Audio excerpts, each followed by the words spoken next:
ಅಂತರ್ದಹನ ಇಂಜಿನ್ನಲ್ಲಿ ಸಹ ಎರಡು ವಿಧಗಳು ಇರ್ತವೆ. ಇಲ್ಲಿ ಪೆಟ್ರೋಲ್ ಇಂಜಿನ್ ಮತ್ತು ಡೀಸೆಲ್ ಇಂಜಿನ್ ಎರಡು ಅಂತರ್ದಹನ ಇಂಜಿನ್ನ ಮುಖ್ಯವಾದ ವಿಧಗಳು ಹೇಳ್ಬೋದು. ಇಲ್ಲಿ ನಾವು ನೋಡ್ತಿರೋ ಹಾಗೆ ಮಕ್ಕಳೇ, ಇಲ್ಲಿ ಪೆಟ್ರೋಲ್ ಇಂಜಿನ್ ರಚನೆಯನ್ನ ನೋಡ್ತಾ ಇದ್ದೀವಿ. ಇಲ್ಲಿ ಇಂಧನ ಒಳಗಡೆ ಉಳಿಯುತ್ತದೆ, ಅದು ಸಿಲಿಂಡರ್ನ ಒಳಗಡೆ. ಸಿಲಿಂಡರ್ ನಾವು ಅಲ್ಲಿ ನೋಡ್ತಾ ಇದ್ದೀವಿ. ನಂತರ ಅಲ್ಲಿ ಎರಡು ಕವಾಟಗಳು ಇದ್ದಾವೆ, ಒಂದು ಆಗಮ ಕವಾಟ, ಒಂದು ನಿರ್ಗಮ ಕವಾಟ. ನಂತರ ಅಲ್ಲಿ ಒಂದು ಸ್ಪಾರ್ಕ್ ಪ್ಲಗ್ ಅನ್ನು ನಾವು ನೋಡ್ತಾ ಇದ್ದೀವಿ. ಸಿಲಿಂಡರ್ನ ಒಳಕ್ಕೆ ನಾವು ಅಲ್ಲಿ ಪಿಸ್ಟನ್ ಅನ್ನು ನೋಡ್ತಾ ಇದ್ದೀವಿ. ನಂತರ ಪಿಸ್ಟನ್ಗೆ ಅಂಟಿಕೊಂಡ ಪಿಸ್ಟನ್ ದಂಡ, ನಂತರ ವಕ್ರ ದಂಡವಿದೆ. ಸೊ ಈ ರೀತಿ ಇದರ ರಚನೆ ಇದೆ. ಈ ರಚನೆ ಆಧಾರಿತವಾಗಿಯೂ ಸಹ ಒಂದು 2 ಅಂಕದ ಪ್ರಶ್ನೆ ಬರಬಹುದಾಗಿದೆ. ನಂತರ ಪೆಟ್ರೋಲ್ ಇಂಜಿನ್ ಆವಿಷ್ಕರಿಸಿದವರು ಯಾರು ಅಂತ ಸಹ ಒಂದು ಇಲ್ಲಿ ಪ್ರಶ್ನೆ ಬರಬಹುದು. ನಮ್ಗೆ ಗೊತ್ತಿರೋ ಹಾಗೆ ಅದು ನಿಕೋಲಸ್ ಓಟೋ. ನಂತರ ಡಿಸೈಲ್ ಇಂಜಿನ್ ಆವಿಷ್ಕರಿಸಿದವರು ಯಾರು ಅಂತ ಒಂದು ಪ್ರಶ್ನೆ ಬಂದ್ರೆ ಅದು ರುಡಾಲ್ಫ್ ಡಿಸೈಲ್ ಅಂತ ನಮಗೆ ಗೊತ್ತಿದೆ. ಅಂತರ್ದಹನ ಇಂಜಿನ್ಗೆ ಆರಂಭಿಕ ಶಕ್ತಿಯನ್ನು ಹೇಗೆ ಒದಗಿಸಲಾಗುತ್ತದೆ ಅಂತ ಸಹ ಒಂದು ಪ್ರಶ್ನೆ ಬರಬಹುದು. ವಿದ್ಯುತ್ ಪ್ರಾರಂಭಕ ಅಥವಾ ಅದನ್ನ ನಾವು ಒತ್ತು ಪ್ರಾರಂಭಕ ಅಂತ ಕರಿತೀವಿ. ಅದನ್ನ ನಾವು ಬಟನ್ ಏನಂತ ಕರಿತೀವಿ, ಆ ಸ್ಟಾರ್ಟರ್ ಅಂತ ಏನು ಕರಿತೀವಿ, ಆ ಸ್ಟಾರ್ಟರ್ಗಳಿಂದ ಅದು ಆರಂಭಿಕ ಶಕ್ತಿಯನ್ನ ಅಂತರ್ದಹನ ಇಂಜಿನ್ಗೆ ಕೊಡೋದಕ್ಕೆ ಸಹಾಯ ಮಾಡುತ್ತದೆ. ನಂತರ ಪೆಟ್ರೋಲ್ ಇಂಜಿನ್ ಎಂದರೆ ಏನು ಅಂತ ಒಂದು ಪ್ರಶ್ನೆ ಬರಬಹುದು. ಪೆಟ್ರೋಲ್ ಇಂಜಿನ್ ಅಂತ ಹೇಳಿದ್ರೆ ಒಂದು ಅಂತರ್ದಹನ ಯಂತ್ರ ಅಥವಾ ಇಂಜಿನ್ ಆಗಿದೆ ಅಂತ ಎಷ್ಟು ಹೇಳಿದ್ರೆ ಸಾಕಾಗುತ್ತೆ. ನಂತರ ಪೆಟ್ರೋಲ್ ಇಂಜಿನ್ ನಲ್ಲಿ ಇರುವ ಕೆಲವೊಂದು ಹೊಡೆತಗಳ ಬಗ್ಗೆ ಮಾಹಿತಿಯನ್ನ ಕೇಳುವಂತ ಒಂದು ಪ್ರಶ್ನೆಯನ್ನು ಕೇಳಲಾಗುತ್ತೆ ವಿದ್ಯಾರ್ಥಿಗಳೇ. ಇದು ಬಹಳ ಮುಖ್ಯವಾದಂತ ಒಂದು ಪ್ರಶ್ನೆ ಆಗುತ್ತದೆ. ಇಲ್ಲಿ ನಾವು 5 ಹೊಡೆತಗಳನ್ನ ನಾವು ನೋಡಬಹುದಾಗಿದೆ ಅಂತರ್ದಹನ ಇಂಜಿನ್ ನಲ್ಲಿ. ಅದು ಪೆಟ್ರೋಲ್ ಇಂಜಿನ್ ನಲ್ಲಿ 5 ಹೊಡೆತಗಳು, ಡಿಸೈಲ್ ಇಂಜಿನ್ ನಲ್ಲಿ 4 ಹೊಡೆತಗಳು ಬರ್ತವೆ. ನಾವು ಈ ಹೊಡೆತಗಳನ್ನ ವಿವರವಾಗಿ ಈಗ ನೋಡೋಣ. ಮೊದಲನೇ ಹೊಡೆತ ಭುಕ್ತಿ ಹೊಡೆತ. ಈ ಭುಕ್ತಿ ಹೊಡೆತದಲ್ಲಿ ಆವಿಕೃತ ಪೆಟ್ರೋಲ್ ಮತ್ತು ಗಾಳಿಯ ಮಿಶ್ರಣ ಕಾರ್ಬೋರೇಟರ್ನಲ್ಲಿ ನಡೆದಂಥದ್ದು. ಆ ಮಿಶ್ರಣ ಆಗಮ ಕವಾಟದ ಮೂಲಕ ಅದು ಸಿಲಿಂಡರ್ನ ಒಳಕ್ಕೆ ಬರುತ್ತದೆ. ಈ ಚಿತ್ರದಲ್ಲಿ ನೀವು ಅದನ್ನು ಗಮನಿಸಬಹುದು. ಆಗ ನಿರ್ಗಮ ಕವಾಟ ಮುಚ್ಚಿರುತ್ತದೆ. ನಂತರ ಪಿಸ್ಟನ್ ಮೇಲಕ್ಕೆ ಕಿಡಿಬೇಣಿಯ ಕಡೆಗೆ ಅದು ಚಲಿಸ್ತಾ ಇರುತ್ತದೆ. ಇದು ಭುಕ್ತಿ ಹೊಡೆತದಲ್ಲಿ ನಾವು ನೋಡಬಹುದಾಗಿದೆ. ಅದೇ ಸಂಪೀಡನ ಹೊಡೆತದಲ್ಲಿ ಅಲ್ಲಿ 2 ಕವಾಟಗಳು ಮುಚ್ಚಿರುತ್ತವೆ. ಆಗಮ ಮತ್ತು ನಿರ್ಗಮ ಕವಾಟಗಳು ಎರಡೂ ಮುಚ್ಚಿಕೊಂಡಿರುತ್ತವೆ. ಪಿಸ್ಟನ್ ಕಿಡಿಬೇಣಿಯ ಕಡೆಗೆ ಇನ್ನೂ ಚಲಿಸುತ್ತದೆ. ನಂತರ ಪೆಟ್ರೋಲ್ ಮತ್ತು ಆ ಗಾಳಿಯ ಮಿಶ್ರಣ ಸಂಪೀಡನೆಗೆ ಒಳಗಾಗುತ್ತದೆ. ಈ ಸಂಪೀಡನವಾದಂತಹ ಮಿಶ್ರಣ ತಾಪ ಹೆಚ್ಚಾಗುತ್ತದೆ. ಆದರೂ ಸಹ ಇದು ಇಲ್ಲಿ ಉರಿಯುವುದಿಲ್ಲ. ಅದನ್ನು ಉರಿಸುವುದಕ್ಕಾಗಿ ಅಲ್ಲಿ ಕಿಡಿಬೇಣಿಯ ಅವಶ್ಯಕತೆ ಪೆಟ್ರೋಲ್ ಇಂಜಿನ್ ನಲ್ಲಿ ಇದೆ. ಆದರೆ ಅದೇ ಡಿಸೈಲ್ ಇಂಜಿನ್ ನಲ್ಲಿ ಈ ತಾಪ ಹತ್ತಿ ಉರಿಯಲು ಸಾಕಾಗುತ್ತದೆ. ನಂತರ ಜ್ವಲನ ಹೊಡೆತ. ಈ ಜ್ವಲನ ಹೊಡೆತ ಇದನ್ನ ಶಕ್ತಿ ಹೊಡೆತ ಎಂದು ಸಹ ನಾವು ಕರೆಯುತ್ತೇವೆ. ಇಲ್ಲಿ ಕಿಡಿಬೇಣಿಯಿಂದ ಹಮ್ಮಿದ ಕಿಡಿಗಳು ಸಂಪೀಡನೆಗೆ ಒಳಗಾದ ಪೆಟ್ರೋಲ್ ಮತ್ತು ಗಾಳಿ ಮಿಶ್ರಣವನ್ನು ಹತ್ತಿ ಉರಿಯುವ ಹಾಗೆ ಮಾಡುತ್ತದೆ.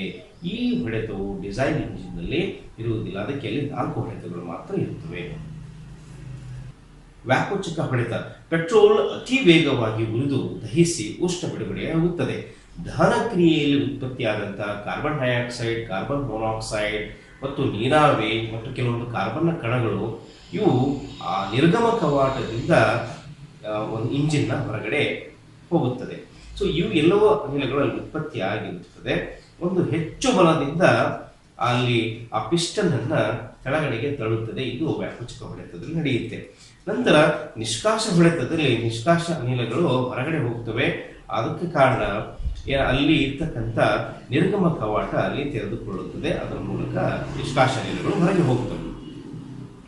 ನಂತರ ಇವು ಹೊಡೆತಗಳನ್ನ ವಿವರವಾಗಿ ಕೇಳಬಹುದು ಅಥವಾ 2 ಯಾವುದಾದರೂ ಹೊಡೆತಗಳನ್ನ ವಿವರಿಸುವುದಕ್ಕೆ ಹೇಳ್ಬೋದು.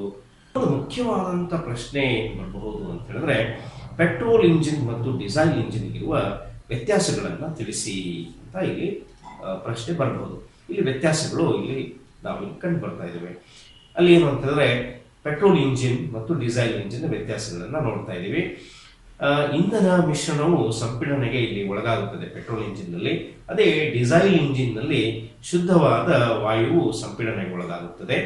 ನಂತರ ಪೆಟ್ರೋಲ್ ಇಂಜಿನ್ ನಲ್ಲಿ ಕಾರ್ಬೋರೇಟರ್ನ ಅವಶ್ಯಕತೆ ಇದೆ, ಆದರೆ ಡೀಸೆಲ್ ಇಂಜಿನ್ ನಲ್ಲಿ ಕಾರ್ಬೋರೇಟರ್ನ ಅವಶ್ಯಕತೆ ನಮಗೆ ಅಲ್ಲಿ ಇರುವುದಿಲ್ಲ. ನಂತರ ಸ್ಪಾರ್ಕ್ ಪ್ಲಗ್ನ ಅವಶ್ಯಕತೆ ಪೆಟ್ರೋಲ್ ಇಂಜಿನ್ಗೆ ಇದೆ, ಅದೇ ಡೀಸೆಲ್ ಇಂಜಿನ್ಗೆ ಇರುವುದಿಲ್ಲ. ನಂತರ ಸಂಪೀಡನೆಯ ಅನುಪಾತ ಇಲ್ಲಿ ಕಡಿಮೆ ಇರುತ್ತದೆ, ಪೆಟ್ರೋಲ್ ಇಂಜಿನ್ ನಲ್ಲಿ ಸಂಪೀಡನೆಯ ಅನುಪಾತ ಇಲ್ಲಿ ಹೆಚ್ಚಾಗಿರುತ್ತದೆ ಅನ್ನೋದನ್ನ ನಾವು ನೆನಪಿಟ್ಕೊಳ್ಬೇಕು. ಸೊ ಈ ರೀತಿ ಪೆಟ್ರೋಲ್ ಮತ್ತು ಡೀಸೆಲ್ ಇಂಜಿನ್ಗಳಿಗೆ ವ್ಯತ್ಯಾಸವಾದಂತಹ ಒಂದು ಮುಖ್ಯವಾದಂತಹ ಪ್ರಶ್ನೆ ಇದರಲ್ಲಿ ಬರುವ ಸಂಭವ ಇರುತ್ತದೆ. ಮತ್ತು ಇನ್ನೊಂದು ಮುಖ್ಯವಾದಂತಹ ಪ್ರಶ್ನೆ ಏನು ಅಂತಂದ್ರೆ, ಅಂತರ್ದಹನ ಇಂಜಿನ್ಗಳ ಬಹಿರ್ದಹನ ಇಂಜಿನ್ಗಳಿಗಿಂತ ಉತ್ತಮ ಅದು ಹೇಗೆ ಅಂತ ಒಂದು ಪ್ರಶ್ನೆ ಬರ್ಬೋದು. ಅಥವಾ ಅಂತರ್ದಹನ ಇಂಜಿನ್ನ ಅನುಕೂಲತೆಗಳನ್ನು ತಿಳಿಸಿ ಎಂದು ಸಹ ಇದೇ ರೀತಿ ಪ್ರಶ್ನೆ ಉದ್ಭವಿಸಬಹುದು. ಅಂತರ್ದಹನ ಇಂಜಿನ್ಗಳನ್ನು ಅನೇಕ ಗಾತ್ರಗಳಲ್ಲಿ ನಾವು ತಯಾರಿಸಬಹುದಾಗಿದೆ. ನಂತರ ಹೆಚ್ಚು ಒತ್ತಡದಲ್ಲಿ ದ್ರವ್ಯ ಸಂಗ್ರಹವಾದಾಗ ಉಂಟಾಗುವ ಅಪಘಾತದ ಭಯ ಇಲ್ಲಿ ಅಂತರ್ದಹನ ಇಂಜಿನ್ ನಲ್ಲಿ ಇರುವುದಿಲ್ಲ. ನಂತರ ಅಂತರ್ದಹನ ಇಂಜಿನ್ನ ದಕ್ಷತೆಯು ಬಹಿರ್ದಹನ ಇಂಜಿನ್ಗಿಂತ ಹೆಚ್ಚಾಗಿರುತ್ತದೆ. ನಂತರ ಅಂತರ್ದಹನ ಇಂಜಿನ್ ಅನ್ನು ತಕ್ಷಣವಾಗಿ ಚಾಲೂ ಮಾಡಬಹುದು. ಈಗ ನಾವು ನೋಡ್ತಕ್ಕಂಥ ಎಲ್ಲ ಆಧುನಿಕ ವಾಹನಗಳಲ್ಲಿ ಅಂತರ್ದಹನ ಇಂಜಿನ್ಗಳನ್ನ ನಾವು ಸಾಕಷ್ಟು ಬಳಸ್ತಾ ಇದ್ದೀವಿ. ಇದೇ ಕಾರಣಕ್ಕಾಗಿ ನಾವು ಅದನ್ನು ಬಳಸ್ತಾ ಇರೋದು. ನಂತರ ಇಲ್ಲಿ ದೋಷಗಳು ಏನಾದರೂ ಇದೆಯೇ? ಅಲ್ಲಿ ಅಂತರ್ದಹನ ಇಂಜಿನ್ನ ಕೆಲವೊಂದು ದೋಷಗಳು ಸಹ ಉಂಟು. ಅದರ ಮೇಲೆ ಒಂದು ಪ್ರಶ್ನೆ ಉದ್ಭವಿಸಬಹುದು. ದೋಷಗಳೇನೆಂದರೆ ವಾಯು ಉಂಟಾಗುತ್ತದೆ, ಇದು ಮುಖ್ಯವಾದಂತಹ ದೋಷ. ಮತ್ತು ಆರ್ಥಿಕವಾಗಿ ಇದು ದುಬಾರಿಯಾಗಿದೆ ಅನ್ನೋದು ಒಂದು ಅದು ಮುಖ್ಯವಾದಂತಹ ಅಂಶ ಇರುತ್ತದೆ. ಮತ್ತು ಇಂಧನ ಪುನರ್ಬಳಕೆ ಹಾಗೂ ನವೀಕರಣ ಇಲ್ಲಿ ಸಾಧ್ಯವಾಗುವುದಿಲ್ಲ, ಇದು ಮುಖ್ಯವಾದಂತಹ ದೋಷ. ಇಲ್ಲಿ ಒಂದು ಇನ್ನೊಂದು ಮುಖ್ಯವಾದಂತಹ ಒಂದು ಪ್ರಶ್ನೆ ಏನು ಅಂತ ಹೇಳಿದ್ರೆ, ಉಷ್ಣ ಇಂಜಿನ್ನ ದಕ್ಷತೆಯ ಬಗ್ಗೆ ಒಂದು ಪ್ರಶ್ನೆ ಬರಬಹುದು. ಒಂದು ಇಂಜಿನ್ನ ದಕ್ಷತೆಯನ್ನು ಅದು ಎಷ್ಟು ಉಷ್ಣವನ್ನು ಉಪಯುಕ್ತ ಕೆಲಸವನ್ನಾಗಿ ಪರಿವರ್ತಿಸುತ್ತದೆ ಎಂಬ ನಿಷ್ಪತ್ತಿಯಿಂದ ನಾವು ಸೂಚಿಸುತ್ತೇವೆ. ಸಾಮಾನ್ಯವಾಗಿ ಇದನ್ನು ನಾವು ಶೇಕಡಾ ರೂಪದಲ್ಲಿ ನಾವು ಇದನ್ನು ಬರೆಯುತ್ತೇವೆ. ಇಲ್ಲಿ ನಾವು ನೋಡುವ ಹಾಗೆ ದಕ್ಷತೆ ಎಂದರೆ ಮಾಡಿದ ಕೆಲಸ ಬೈ ಒದಗಿಸಿದ ಉಷ್ಣ ಇಂಟು 100. ಇದು ಮಾಡಿದಾಗ ನಮಗೆ ದಕ್ಷತೆ ಬರುತ್ತದೆ. ಆ ದಕ್ಷತೆಯನ್ನು ಸೂಚಿಸುವ ಒಂದು ಸೂತ್ರ ಏನಂತಂದ್ರೆ ಈಟಾ W/H ಇಂಟು 100. ಇದು ಅದರ ಸೂತ್ರ, ದಕ್ಷತೆಯ ಸೂತ್ರವಾಗಿರುತ್ತದೆ. ಇಲ್ಲಿ ಒಂದು ಪ್ರಶ್ನೆ ಉದ್ಭವಿಸಬಹುದು. ಹೇಗೆ ಅಂದ್ರೆ, ಉಷ್ಣ ಇಂಜಿನ್ನ ಗಳ ದಕ್ಷತೆ ಎಂದರೇನು ಅಂತ ಪ್ರಶ್ನೆ ಈ ರೀತಿ ಕೇಳಬಹುದು. ಅಥವಾ ಉಷ್ಣ ಇಂಜಿನ್ನ ದಕ್ಷತೆ ಎನ್ನುವರು ಮತ್ತೆ ಇದನ್ನ ಸೂತ್ರದ ಮೂಲಕ ಸೂಚಿಸಿ, ಅಥವಾ ಉಷ್ಣ ಇಂಜಿನ್ನ ಈ ದಕ್ಷತೆಯ ಒಂದು ಸೂತ್ರವನ್ನು ಸೂಚಿಸಿ ಅಂತ ಇಲ್ಲಿ ಪ್ರಶ್ನೆ ಬರಬಹುದು. ಇಲ್ಲಿ ಈಟಾ ಅಂದ್ರೆ ದಕ್ಷತೆ, ನಂತರ ಇಂಜಿನ್ ಮಾಡಿದ ಕೆಲಸ W ಮತ್ತು H ಅಂತ ಹೇಳಿದ್ರೆ ಬಳಸಿಕೊಂಡ ಅಥವಾ ಒದಗಿಸಿದ ಉಷ್ಣ ಕೂಡ ಆಗಬಹುದಾಗಿದೆ. ಒಂದು ಇಂಜಿನ್ನ ದಕ್ಷತೆಯು ಶೇಕಡ 40ರಷ್ಟು ಇದೆ. ಒಂದು ವೇಳೆ ಅದು 1600 ಕಿಲೋ ಜೂಲ್ಸ್ ಉಷ್ಣವನ್ನು ಉಪಯೋಗಿಸಿದ್ರೆ ಇಂಜಿನ್ ಮಾಡಿದ ಕೆಲಸವೆಷ್ಟು ಎಂದು ಇಲ್ಲೊಂದು ಪ್ರಶ್ನೆ ಇದೆ. ನಮ್ಗಾಗಲೇ ಗೊತ್ತಿರೋ ಹಾಗೆ ದಕ್ಷತೆ ಮಾಡಿದ ಕೆಲಸ ಬೈ ಒದಗಿಸಿದ ಉಷ್ಣ ಇಂಟು 100.